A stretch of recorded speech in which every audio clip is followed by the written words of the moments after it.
Welcome back. The conversations continue here on a very cold Davos. We've literally been caught in the middle of a snowstorm over the last hour or so. And joining us now here is Parth Jindal to take us through what the outlook looks like for the cement and the paints business, and more importantly, their plans on the EV side as well. As you heard from Mr. Parth Jindal here on CNBC-TV18 in Davos, they hope to put their first car out in the market in 18 months from now. Parth, many thanks for joining us here in Davos.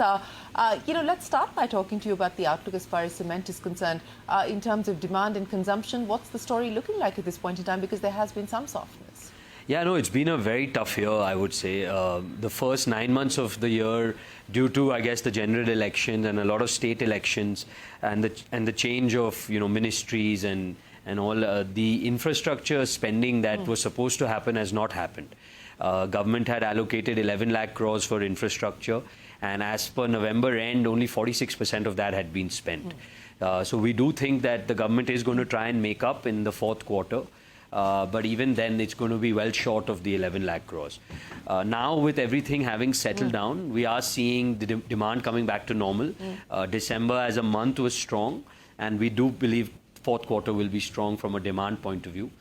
Obviously, from a competition standpoint, things cannot get more intense as they are right now. So because of competition intensity, there's a lot of jostling of market share. Yes. It doesn't really move the needle much, but everyone thinks that they're moving the needle.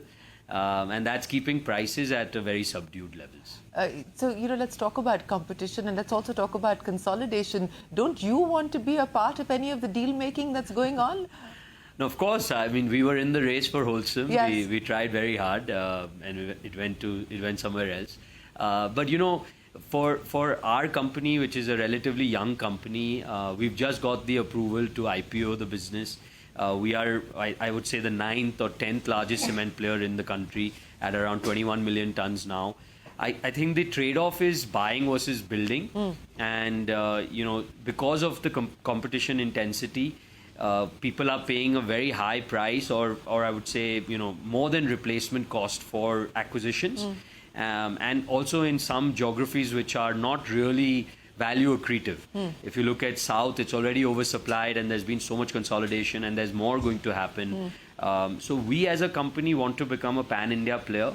And if I spend resources in acquiring something, then my own organic plans will take a back seat because I don't have the balance sheet to really go for both. So we're going to IPO. Once we IPO, then I think with the liquidity we'll get, we could look at entering the competition for these assets. So, as and when you IPO and you look at possibly picking up assets at a price that makes sense to you and that is economically viable as well, any specific geographies that you intend to focus on? Because as you pointed out, the South is already oversupplied. Yeah, I think there's a lot of excitement and a lot of interest in the Northeast. I think with the announcements that have been made by the Honorable Prime Minister and the kind of infrastructure work that's going to happen, I think that's a very attractive market. I think the North remains very attractive in general, with the demand-supply situation being the closest in terms of there is not much overcapacity there. So North remains exciting, and Central. So as an organization, as a company, we are today present in the South, the West and the East. Now we're looking at entering the North, the Northeast and Central. I think these three areas, we expect growth to outpace the rest of the country. And anything there on the radar as far as possible targets are concerned?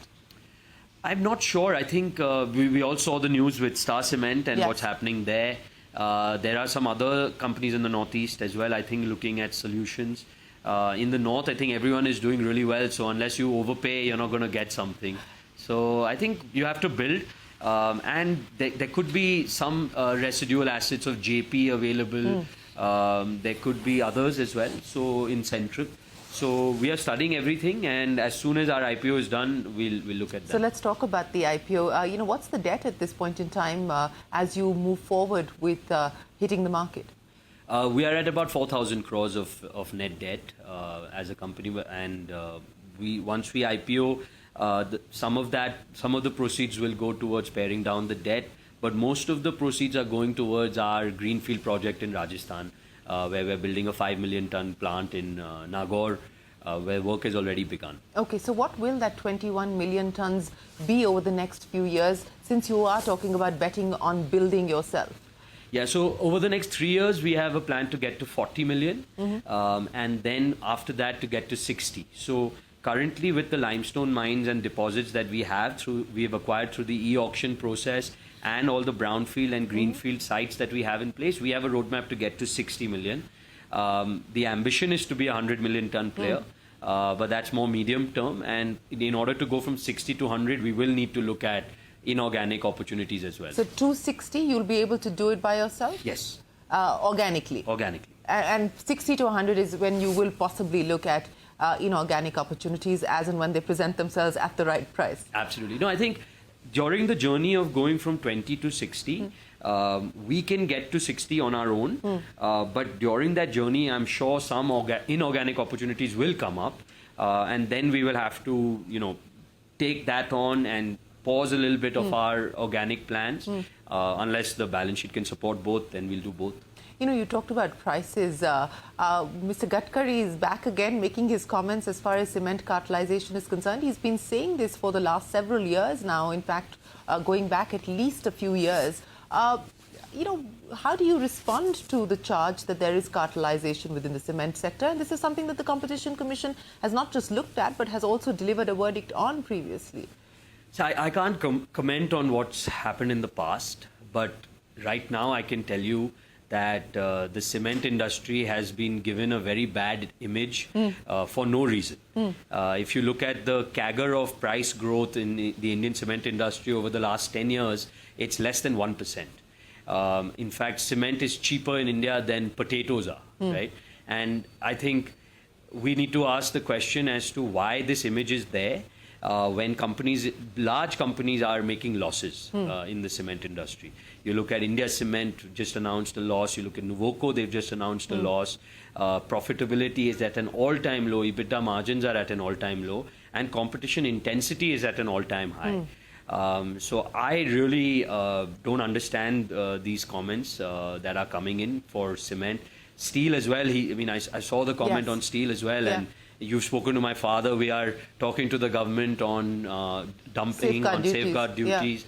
Yeah. And, profitability in steel is also at an all-time low. Very large businesses in India are making losses in steel.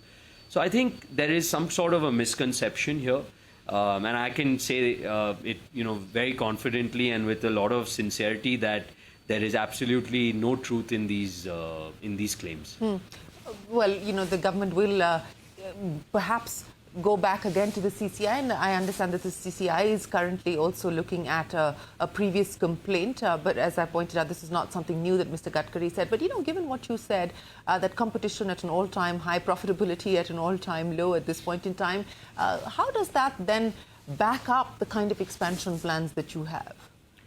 No, I think in terms of India as a growth story, there's no doubt that the cement demand, the steel demand in India is only going to grow. This is a temporary phenomena where people are in a quest to consolidate, keeping prices, according to me, in a quest to consolidate, the large players are keeping prices artificially low in order to squeeze out the marginal players and consolidate the industry. And we're seeing almost like a telecom-like phenomenon in cement. And I think that's led to a lot of consolidation. Last year was probably the highest number of acquisitions that ever happened in the cement industry. And I think this trend is going to continue for a few years.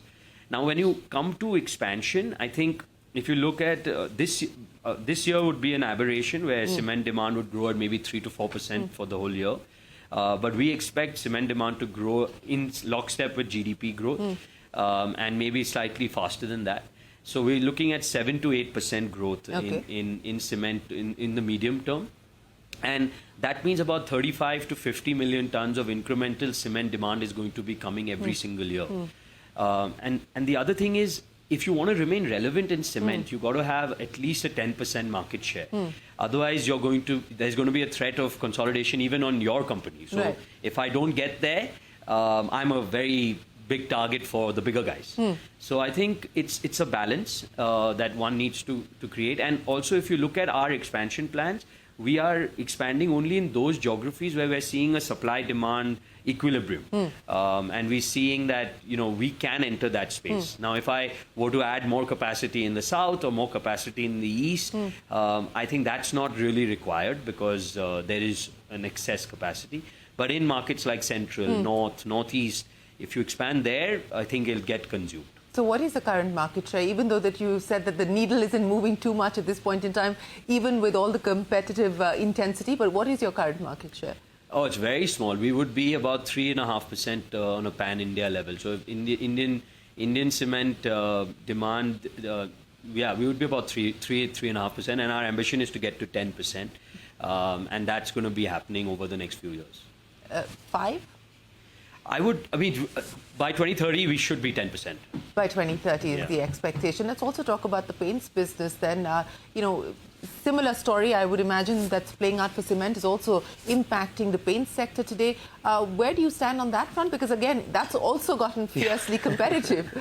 Yeah, I think with JSW first and then Birla's entering, I think the industry has definitely heated up, and it's led to the first bout of consolidation with Akzo Nobel putting its India assets on the block. So I think today, we are a 5. Did you consider looking at that? We just submitted our bid. Okay. We submitted a non-binding bid. The first round's bids were submitted on the 22nd of January. So we are very much looking at that asset. So we are today, 2,500 crore company, 5th largest in the paint space, and we are a 5-year-old company. Obviously, there's been a lot of noise with the entry of Birla's and the kind of investments that they have made. And we've all seen what's happened to the market share of the larger players. We'd like to think we played a small role in that, and Mr. Birla played a bigger role in that. But overall, I think my true belief is that the paint industry is not a winner-take-all market. It's not a capacity-driven market. You can't just build plants and expect the consumer to choose your paint. I think there's a lot of brand equity that has been created over the years by the incumbents. And this is an industry where you need to win the micro battles. You need to win over the influencers, whether it's the contractors, the painters, the interior designers, the architects, and finally the end consumer needs to select your paint. So it's been an interesting journey. It's completely B2C, and it's the first time JSW Group had gone into B2C. Now with automobiles, that's the second one. But it's exciting, and I think the Akzo Nobel opportunity is a really exciting one. And whoever gets it will really have a shot at being in the top 3 for a long time. We don't know how that will pan out, but of course, as you pointed out, you've already put your bid in. But the synergies between the cement and the paints business, as you kind of grow both these out, what do you see happening on that front? So the synergy is not much on the grey cement business and the paint business. There is synergies on the white cement business and the paint business, because the putty, which is made to prepare the wall surface, is made out of white cement. So hence you have players like Birla's and JK entering paint, because they had the distribution network of the white cement. Right.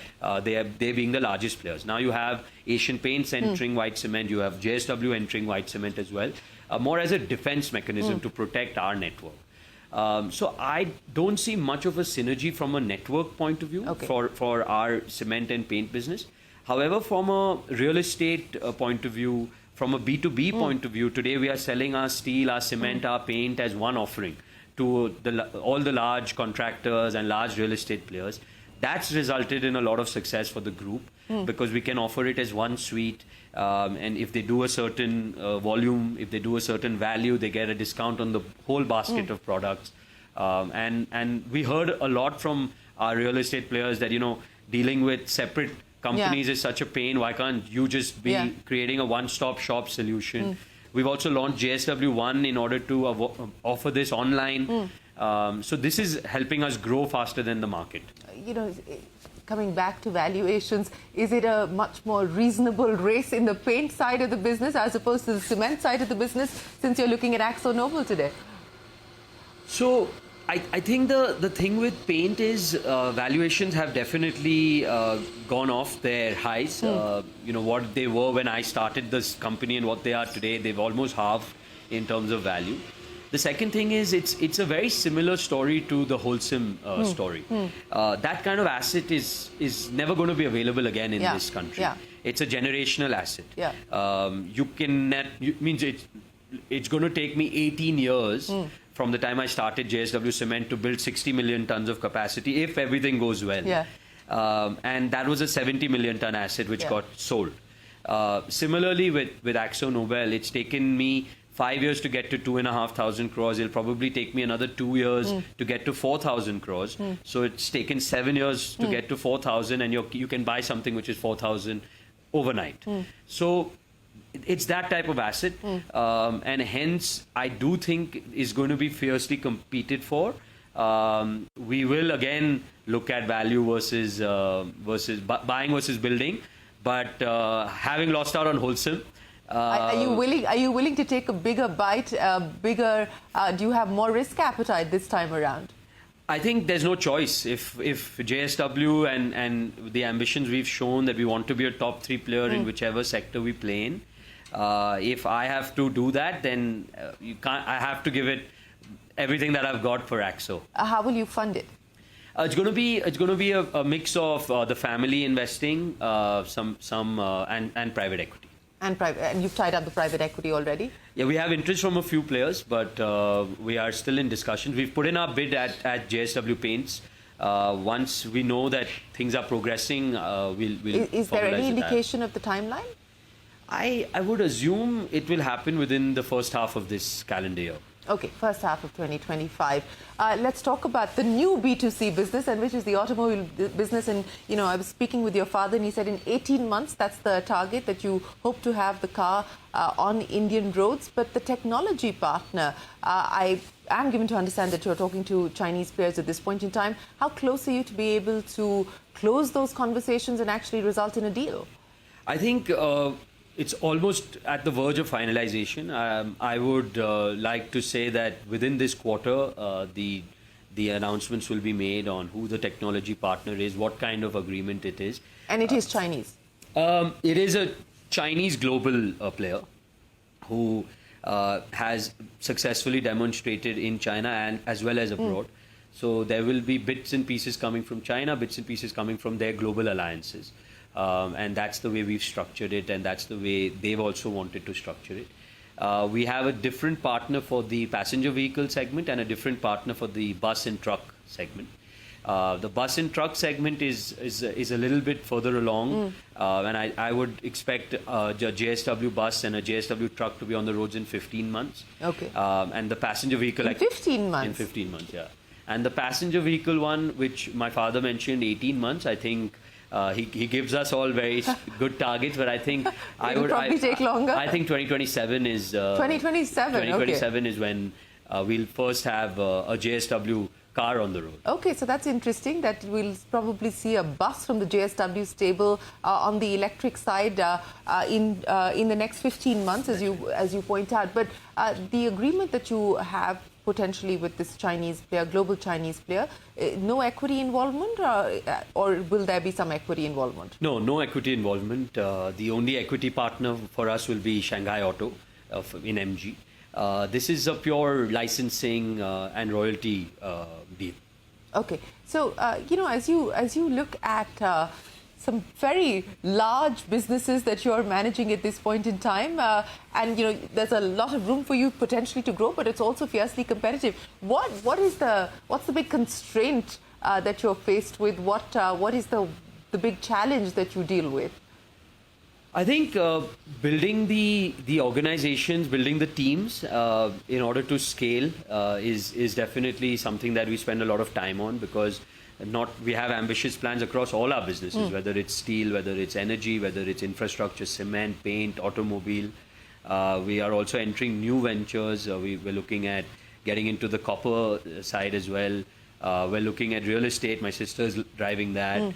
So there's a lot going on at the group, and I think there's such an unbelievable opportunity in India when India is going to grow from 4 trillion to 10 trillion. we're just incredibly fortunate that we are living in India at this point of time. So I think we want to seize that, and I think every state is now becoming more and more supportive, more and more open, and more competitive with each other to draw investment. Like when we announced the 3 lakh crore investment in Maharashtra, and we then went to the Tamil Nadu delegation, they were almost upset. They were like, why have you come here with whatever 10,000 crores when you're investing 3 lakh crores in Maharashtra? What can we do? And it's so incredible to see each state trying to lure industry to them. And this is something that, I think is intuitive, but when I speak to my father, he's like, the country has changed so dramatically, you won't believe how it was and what it's become. So I think we just hope that, the geopolitical risks ease a bit with truce in the Middle East. We hope that is behind us. We hope that President Trump does something in the Russia-Ukraine side as well. And we also hope that, this whole era of protectionism becomes a little bit more consistent, because you can't have one regime saying something and then 4 years later somebody coming and doing the exact opposite. It really makes it very difficult to invest and know whether you're investing in the right thing. Like we in the US were investing big time into our Baytown plate mill for offshore wind. And one of the first tweets put out by the president was that offshore wind is a disaster and it's dependent on government subsidy, and which they're no longer going to pay. So that makes it a bit difficult to predict. But at the same time, we know that with President Trump, he's going to protect the steel industry. So that augurs well overall for our US business. So, but yeah, it's just exciting. I wish you had more hours in the day. Well, we wish we had more hours to talk to you. But thanks very much, Parth, for a very insightful conversation across each of your businesses. But more importantly, also the road ahead and the priorities that you're going to be working with. We wish you the very best of luck. Thank you. Thanks very much for joining us here in Davos. Well, that's plenty coming in from Parth Jindal for the cement business, for the paints business, where they are hoping that they can finally get their hands on Akzo Nobel, unlike in the cement side where they lost out. And of course, on the electric mobility side, it's going to be a bus before there's a car from the JSW stable, and that's expected in the next 15 months or so, and a close a deal with a Chinese partner is likely to be inked very, very shortly. We will take a break here, but the conversations will continue. We're back in a moment with more. Stay tuned. You're watching CNBC TV 18.